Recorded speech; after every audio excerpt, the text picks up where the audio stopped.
মেয়েটা আমার মুখ ধরে ফেলল, কারণ আমি যা দেখেছি সেটা যদি সবাইকে বলি তাহলে মেয়েটার মান ইজ্জতের 12টা বাজবে। না আপু, কিছু হয়নি, তেলা পোকা দেখেই আমি চিৎকার দিয়েছি। তোরা যা। সেই জন্য এইভাবে চিল্লাবি? আচ্ছা, ডাইনিং রুমে আয়। সবাই একে একে রুম থেকে বেরিয়ে গেল, আমিও বেরিয়ে গেলাম। আসলে এখানে দাঁড়িয়ে থাকতে কেমন জানি অস্বস্তি লাগছে। আমি ডাইনিং রুমে চলে গেলাম, সবার সাথে কথা বললাম। নাস্তা করে ভাইয়ার ভাবে একটা রুমে গেল। আমি ছাদে চলে গেলাম। কেমন জানি বিরক্তি লাগছে এই বাসায়। ছাদে গিয়ে এক কোণে বসে আছি। কিছুক্ষণ পর ভাবি আসলো।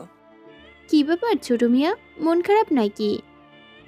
না ভাবি, ঠিক আছি। কিছু তো একটা হয়েছে, আমাকে বলো, সমস্যা নাই। আসলে ওই মেয়েটা চিল্লানি শুনে নার্ভাস হয়ে গেছি। আরে ওটা মেয়ে না, আমার বোন। ওর নাম হচ্ছে ইকরা। আপনার বোন আছে আগে তো বলেননি, আর বিয়ের সময় তো দেখিনি। আসলে ও হোস্টেলে থেকে লেখাপড়া করে, আর বিয়ের সময় ওর এক্সাম ছিল, তাই আসেনি। ও আচ্ছা। ইকরা কি তোমাকে কিছু বলেছে? না। আচ্ছা নিচে চলো। ভাবির সাথে নিচে চলে গেলাম। ভিতরে গিয়ে দেখি মেয়েটার মানে ইকরার ভাইয়ের সাথে ভাব জমিয়েছে, বসে বসে টিভি দেখছে। আমি গিয়ে ভাইয়ের সাথে বসলাম। কোথায় গিয়েছিলি? ছাদে। আচ্ছা, পরিচয় করে দিই, এই হচ্ছে আমার একমাত্র শালী ইকরা। আর ইকরা, এ হচ্ছে আমার আদরের ছোট ভাই, কলিজার টুকরো জুয়েল। হ্যালো বেয়ান। হুম হুম। আমি কিছু বললাম না। দুপুরে খাওয়া দাওয়া করলাম, গিয়ে সোফায় বসলাম। ভাইয়া শোন, কিছু বলবি? আমার ভালো লাগছে না, আমি বাসায় চলে যাব। পাগল হলি নাকি? তুই আমাদের সাথেই থাকবি আর আমাদের সাথেই বাসায় যাবি। কিছু বললাম না। এভাবে বিকেলটা কাটলো। রাতে আমি ছাদে গেলাম, বসে বসে গান গাইছি। এমন সময় ইকরা আসলো। গান তো ভালোই গাইতে পারেন। উঠে চলে যাচ্ছিলাম। এই বসুন। কোথায় যাচ্ছেন? নিচে। নিচে কি? বসুন এখানে। আবারও বসলাম। সরি। সরি কেন? দুলা ভাইয়ের সামনে আপনার সাথে এমন বিহেভ করার জন্য। It's okay. আপনার নামটা যেন কি? জুয়েল। লেখাপড়া কিসে করেন? অনার্স 2য় বর্ষ।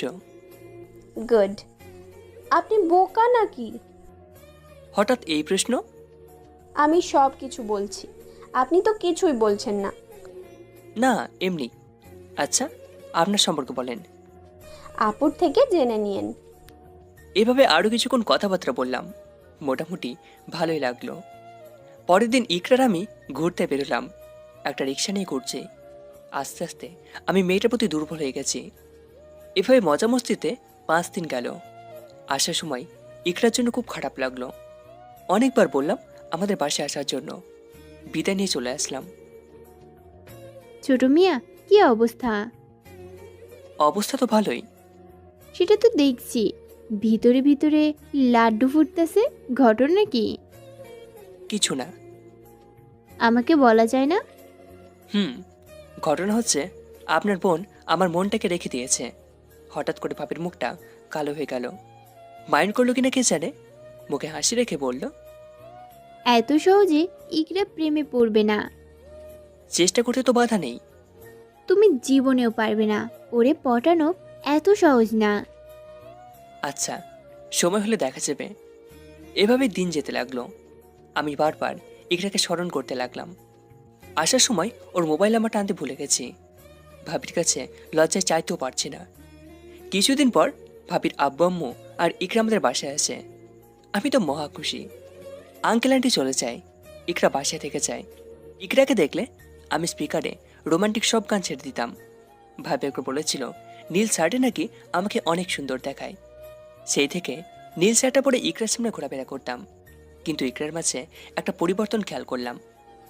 সেদিন রাতে ইকরা আমাকে বলল, এই যে মিস্টার জুয়েল, হুম বলেন। আপনার কাছে কি শুধু একটাই শার্ট? না, কেন? তাহলে সারা দিন এটা গায়ে দিয়ে রাখেন কেন? এরপর থেকে প্রতি ঘন্টায় ঘন্টায় শার্ট চেঞ্জ করতাম, শুধু ইকরা চোখে পড়ার জন্য। একদিন রাতে ইকরাকে ছাদে ডেকে নিয়ে গেলাম।